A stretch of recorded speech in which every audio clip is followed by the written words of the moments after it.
নমস্কার বন্ধুরা, আমি সোমা। আমার গোপালের হেসেল চ্যানেলে আপনাদের সবাইকে স্বাগত। আজকে একদম ইউনিক একটা রেসিপি আপনাদের সাথে শেয়ার করছি।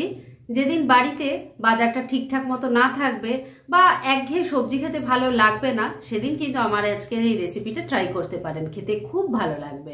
তাই চলুন সময় নষ্ট না করে রান্নাটা করে ফেলি। আজকের এই একদম ইউনিক নিরামিষ আর টেস্টি রেসিপিটা তৈরি করার জন্য আমি এখানে হাফ কাপ চাল নিয়েছি। এটা কোনো স্পেশাল চাল নয়, রেগুলার আমার ঘরে যে চাল ইউজ হয় আমি সেখান থেকেই হাফ কাপ নিয়েছি। নিয়ে এটাকে আমি ঘন্টা দুয়েক জলে ভিজিয়ে রেখেছিলাম। এবার জল থেকে ছেঁকে চালটা এখানে রেখেছি। এবার মিক্সির জারটা নিয়ে নিয়েছি।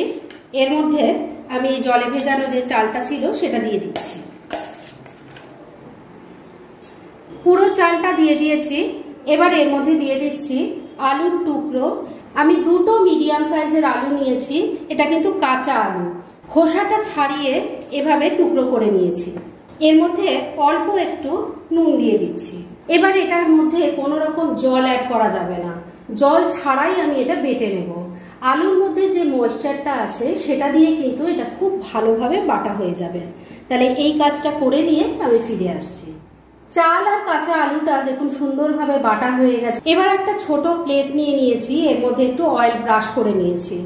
এর মধ্যে আমি এই মিক্সচারটা ঢেলে দিচ্ছি।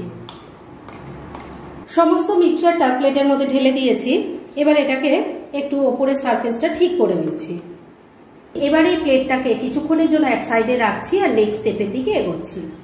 এবার একটা কড়াইয়ের মধ্যে অল্প একটু জল নিয়ে গরম করে নিয়েছি আর তার মাঝখানে আমি একটা বাটির মধ্যে অল্প জল দিয়ে রেখে দিয়েছি। এর মধ্যে প্রথমে আমি দিয়ে দিচ্ছি ছোট ছোট 5-6 টুকরো আদা। এর মধ্যে দিয়ে দিচ্ছি একটা বড় সাইজের টমেটো। টমেটোটার চারদিকে আমি একটু কাট লাগিয়ে দিয়েছি, কেননা এর স্কিনটা ফেলে দিতে হবে, তাই কাট লাগিয়ে দিয়েছি। এবার এর মধ্যে দিয়ে দিচ্ছি একটা তেজপাতা 2 টুকরো করে নিয়েছি, একটা শুকনো লঙ্কা দিয়ে দিলাম।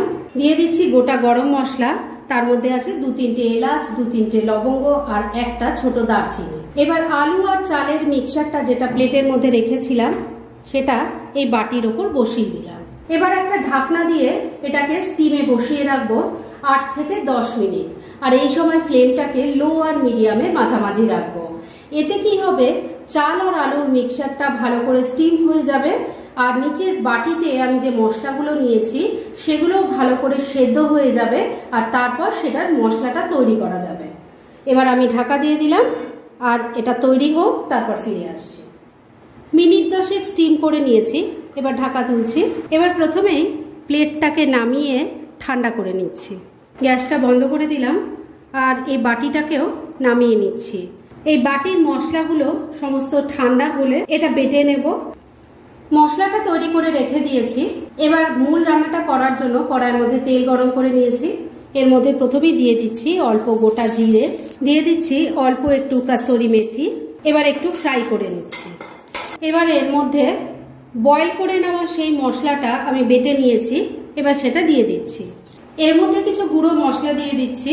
প্রথমেই দিয়ে দিলাম হলুদের গুঁড়ো, দিয়ে দিচ্ছি কাশ্মীরি মির্চ পাউডার, গরম মশলার গুঁড়ো দিয়ে দিলাম আর দিয়ে দিচ্ছি ধনের গুঁড়ো। স্বাদ মতো নুন দিয়ে দিচ্ছি, অল্প একটু চিনি দিয়ে দিলাম। এবার সবকিছু মিশিয়ে নিয়ে মশলাটাকে খুব ভালো করে কষিয়ে নেব। বন্ধুরা, আমার আজকের এই রেসিপি দেখে যদি আপনাদের ভালো লাগে তাহলে প্লিজ একটা লাইক করে দেবেন আর কমেন্ট করে আপনাদের মতামতটা জানাবেন। মিনিট 2 মশলাটাকে ফ্রাই করে নিয়েছি, তবে এই মশলাটা খুব ভালো করে কষিয়ে নিতে হবে। সেজন্য ফ্লেমটাকে লো আর মিডিয়ামের মাঝামাঝি রেখে আমি ঢাকা দিয়ে 2-3 মিনিট রান্না করে নিচ্ছি। আর এই সময়ের মধ্যে চলুন আলু আর চালের যে মিক্সচারটা আমি স্টিম করে নিয়েছিলাম সেটা এখন ঠান্ডা হয়ে গেছে, সেটাকে এবার কেটে নেব। স্টিম করে নেওয়া চাল আলুর মিক্সচারটা এখন একদম ঠান্ডা হয়ে গেছে আর সাইডগুলো দেখতে পাচ্ছেন তো ছেড়ে দিয়েছে, তার মানে এটা এখন কেটে নেওয়া যাবে। এবার এটাকে আমি পনিরের শেপে কেটে নিচ্ছি। পুরোটা ভালো করে কেটে নিয়েছি। এবার পিসগুলো কেমন হয়েছে একটু দেখিয়ে দিই। একদম সফট হয়েছে দেখুন, পনিরের মতো, আর খেতেও কিন্তু ভীষণ সুস্বাদু হয়। এবার এগুলো সব পিসগুলো আমি আলাদা করে রেখে দিচ্ছি। সমস্ত পিসগুলো দেখুন আলাদা করে রেখে দিয়েছি। এবারে এই প্লেটটাকে আমি কিছুক্ষণের জন্য এক সাইডে রেখে দিচ্ছি। মিনিট দুয়েক মশলাটা ভালো করে ঢাকা দিয়ে কষিয়ে নিয়েছি। এবার ঢাকা তুলছি। মশলাটা খুব ভালো করে কষানো হয়ে গেছে। এবার গ্রেভির জন্য এর মধ্যে জল দেব। যে যেমন গ্রেভি রাখতে চান সেরকম পরিমাণ জল দেবেন। তবে এই রান্নাটা কিন্তু খুব বেশি ঝোল ঝোল ভালো লাগবে না, তাই সেই বুঝে জলটা দেবেন। ভালো করে মিশিয়ে নিচ্ছি। এবার ঝোলটা ফুটে ওঠা অবধি একটু অপেক্ষা করতে হবে।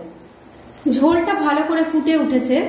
এবার কেটে রাখা পিসগুলো গ্রেভির মধ্যে দিয়ে দিচ্ছি।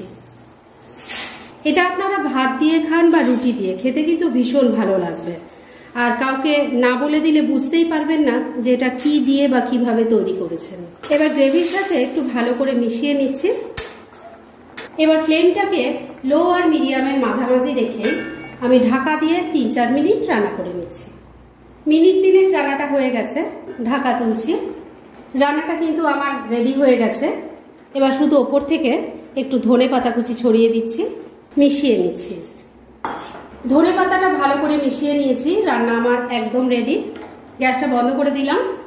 এবার মিনিট খানেকের জন্য স্ট্যান্ডিং টাইমে একটু ঢাকা রাখছি আর তারপর সার্ভ করে দেখাচ্ছি। ফ্রেন্ডস, আমার আজকের এই একদম নতুনত্ব নিরামিষ রান্নার রেসিপি রেডি হয়ে গেছে এবং আমি সার্ভ করে দিয়েছি। খুব সামান্য ঘরোয়া উপকরণে যে কত টেস্টি রান্না করা যায় সেটা আমার আজকের এই রেসিপিটা দেখলেই আপনারা কিছুটা আইডিয়া করতে পারবেন। আর তার থেকেও বেশি ভালো বুঝতে পারবেন যখন নিজেরা আমার আজকের এই রেসিপিটা দেখে তৈরি করবেন। তাহলে অবশ্যই আমার রেসিপিটা দেখে আপনারা বাড়িতে একবার বানান আর তারপর কেমন লাগলো সেটা প্লিজ আমাকে কমেন্ট করে জানাবেন। এই রান্নাটা আপনারা ভাত, রুটি সব কিছুর সাথেই কিন্তু খেতে পারবেন, তাই বাড়িতে অবশ্যই একবার ট্রাই করুন। আর আপনারা কেমন ধরনের রেসিপি চাইছেন সেটাও কিন্তু আমাকে জানাতে পারেন। আমি চেষ্টা করব সেসব রেসিপিগুলো আপনাদের সাথে শেয়ার করার। গোপালের হেসে সার্চ করলে আপনারা কিন্তু অনেক ভালো ভালো নিরামিষ রান্নার রেসিপি পেয়ে যাবেন।